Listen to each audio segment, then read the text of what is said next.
So here we are in the front yard where we are making a native plant garden, which is supposed to look like a meadow. And I'm sure I've told this story before, but essentially there was what appeared to be dead Kentucky bluegrass, turf grass.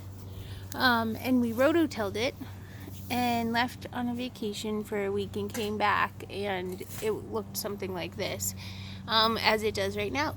The Kentucky bluegrass, if not mowed, starts to look like a meadow. It seeds itself. Here are the seeds right here starting to emerge. And it kind of opens up a bit more like this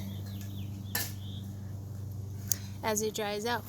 Well, anyway, this is a grass that we consider not drought tolerant. It requires water, but we don't water the front yard ever. The problem is the mowing.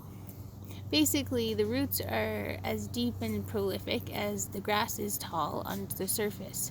So if you like to keep a trim 2-inch lawn, then you only have 2 inches of roots to work with. But we don't mow this at all, and this grass is going all the way to flower on no water, and it's called Kentucky bluegrass. Kentucky, a state in the southeast where it's quite humid. So anyway, we still want to get rid of it because we want there to be native grasses here, but it's choking out our plants. So over here we're starting to take it out. These are all the plants that we planted. And basically within a week of removing this Kentucky bluegrass, the plants doubled in size. So like, look at this right here. We do have lavender, so there's some edible plants in here too. But see, there's a big gap in it. Well, we missed a big clump of grass. This grass right here. And look what happened to the poor plant. It was just sucking so much of its resources. But this one here that we got all the grass out of about 2 weeks ago is looking terrific.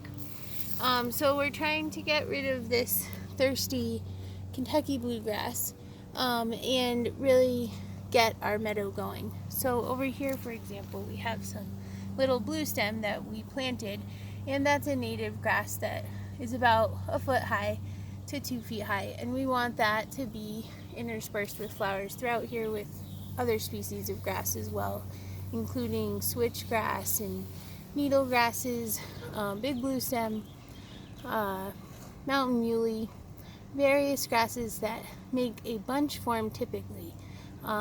This right here, our native version of this is buffalo grass and blue grama, which both make a tight turf on the plains surface where there's lots of soil accumulation, low slopes, good meadows. But here we want to demonstrate our native plants, and therefore we do hope to have a more bunch grass focused garden here. Thanks.